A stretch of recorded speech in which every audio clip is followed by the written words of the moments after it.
Greetings to you all in the most precious name of our soon coming Lord and Savior Jesus Christ. Thank you for taking your time out to watch this video and to study the scriptures. Please continue to like and share this video with whoever is interested in studying the scriptures.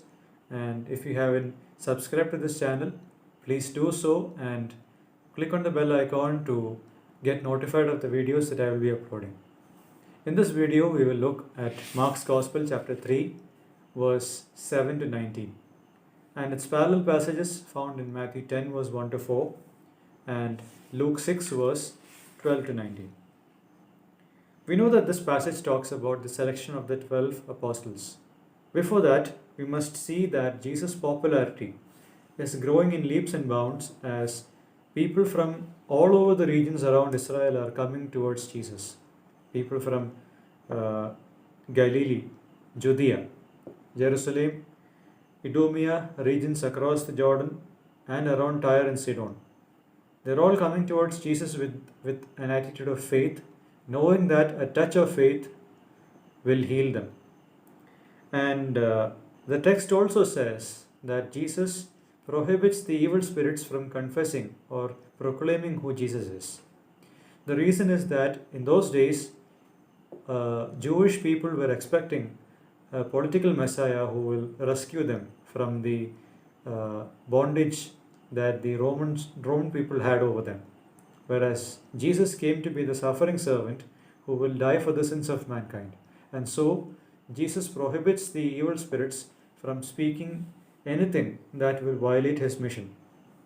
In this passage, Jesus is going to do something that will be foundational for the New Testament church, because he's going to call a bigger number of his crowd that followed him, and from them he's going to choose 12 people whom he will call as apostles. Now, why is it that Jesus calls 12 people rather than 11 or 13 or any other number? He wanted to appoint these 12 in correspondence with the 12 tribes of Israel. So, Jesus selecting the apostles is a throwback or a parallel to the number 12 regarding the 12 tribes of Israel. Now, from the comparison of all three Gospels, Matthew, Mark, and Luke, along with John, we have the functions of apostles that Jesus intended to have for them. Number one, they have to be with Jesus. Number two, they are going to be sent out to preach.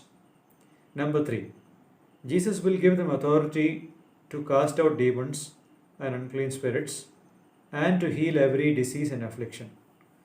Now, if we look at these tasks that Jesus will appoint the 12 for, we understand that Jesus is choosing the 12 to do what he has been doing until now. Until now, he has been preaching God's kingdom. He has been healing sick people, and he has been chasing out demons from those who were demon possessed, as we saw in our previous videos. Now, Jesus is going to do his work through these men whom he will choose.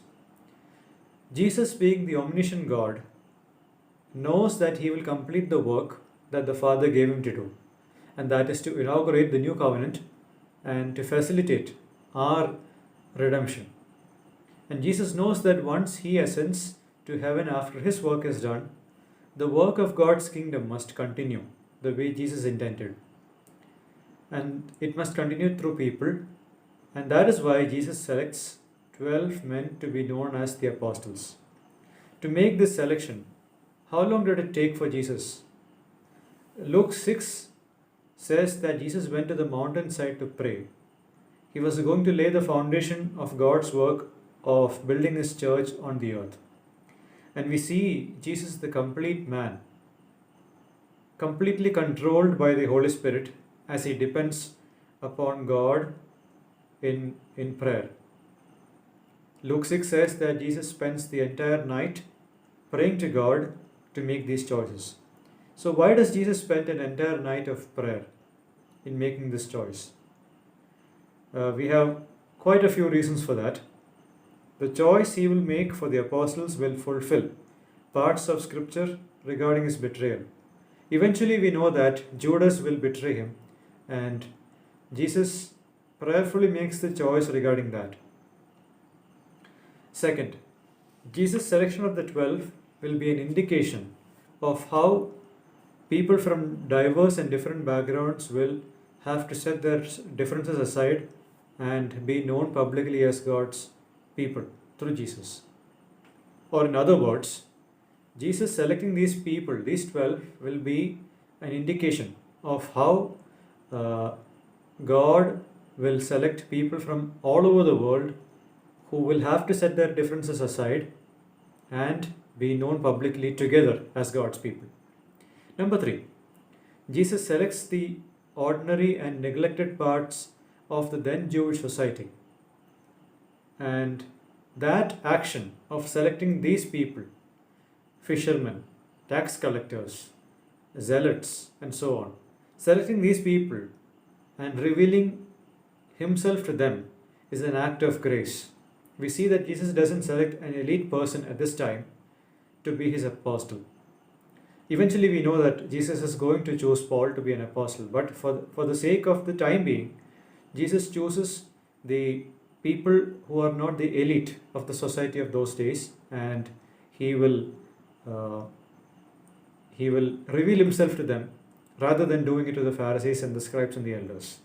Number 4, Jesus' selection of these 12 will involve a significant change in the character of these men, as they will eventually turn to be servant leaders. We have a few lessons from this passage that we just looked at right now. Lesson number 1. One thing we learn about the choosing of the apostles is the pattern of developing the next set of leaders. Jesus knows that he is going to ascend to the Father, and he knows that his work must continue, and so he spends the next 3.5 so years to develop the next set of leaders, who in turn will develop the next set of leaders. So Jesus chooses 12 of them to make them do what he is doing. So he shows an example of what God-inspired leadership looks like. Most often, all of us who are leaders are so self-centered and selfish that we don't want to share anything with others, share responsibilities, share tasks. We want to keep everything to our own monopoly. Whereas that is not a leadership that imitates God's character. What Jesus does here is what God-inspired leadership is all about. It does not have a place for selfishness about position. There is no place for insecurity of leadership. God-inspired leadership is about sharing of responsibilities, and that is what God looks for in leaders today. Unfortunately, a lot of the leaders, church leaders that we know, they don't care to develop the next set of leaders, and a lot of people who are called for this ministry are not able to fulfill that because a few leaders before them are selfish. And we see that there is a lot of humility in what Jesus does as he shares human beings to be a part of what he is doing. May that humility be in us who are leaders, so that we can develop the next set of leaders who can carry on with the work of the gospel, who can carry on with the work of sustaining the church in the days to come. The next lesson that we can learn from Jesus is the dependence of prayer that is evident from his life. He shows what a perfect man looks like as he spends the whole night praying to God as he makes the most important choice of appointing the apostles. If Jesus, being the Son of God, who incarnated on earth by taking on an additional nature of humankind, if he depended on God in prayer while he was on this earth, then how much more responsibility do we have to depend on God in prayer in order to walk in his will, to make important choices? Every important decision in our life our family, our church, or anything must be characterized by a heavy reliance on God through prayer. This is one thing we must uh, do well to incorporate in our lives. Let's look at the selection of the apostles and the lessons that we can learn from that. When we look at the selection of the apostles, we find and can be surprised at the people who are selected to be apostles. In this group, we have someone who was a government officer, a tax collector, Matthew. We saw about him 2 videos prior to this.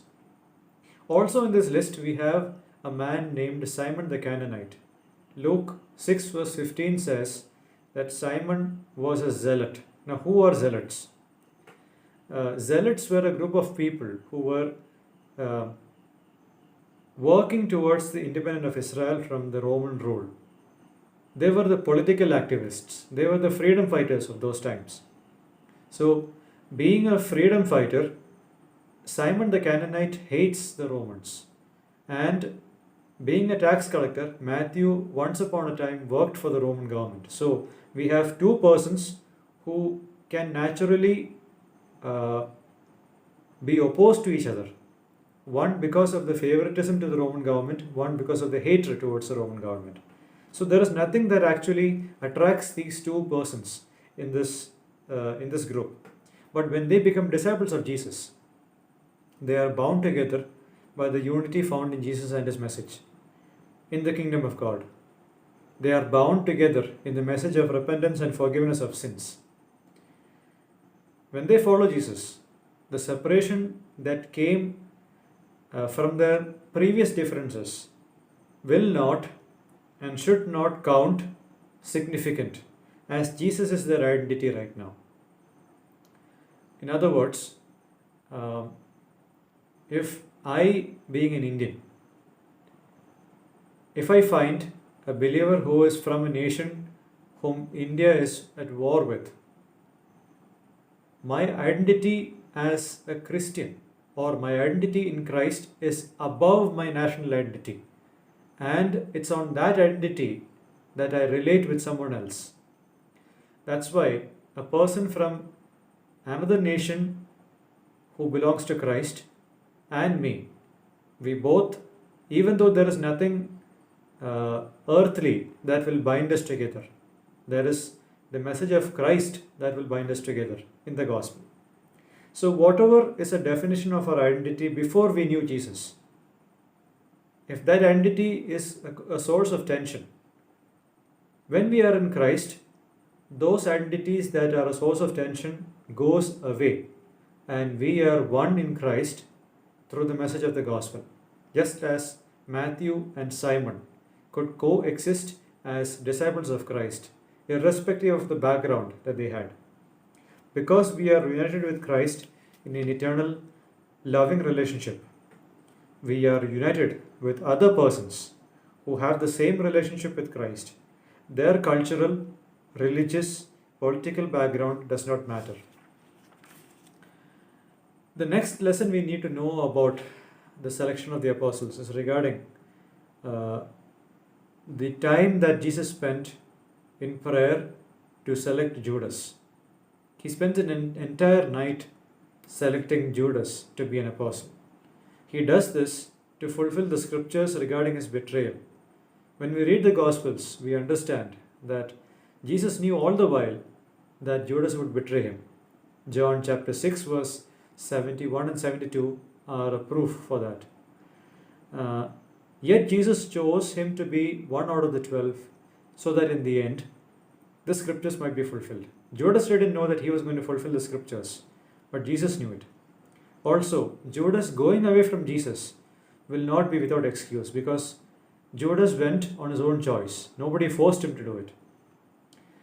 The next thing we need to know from this passage is that Jesus selecting the insignificant sections of the society to be his apostles rather than the elite section is a reminder of grace that God displays by giving the most unlikely people an opportunity to be with God and have a chance to know who Jesus is.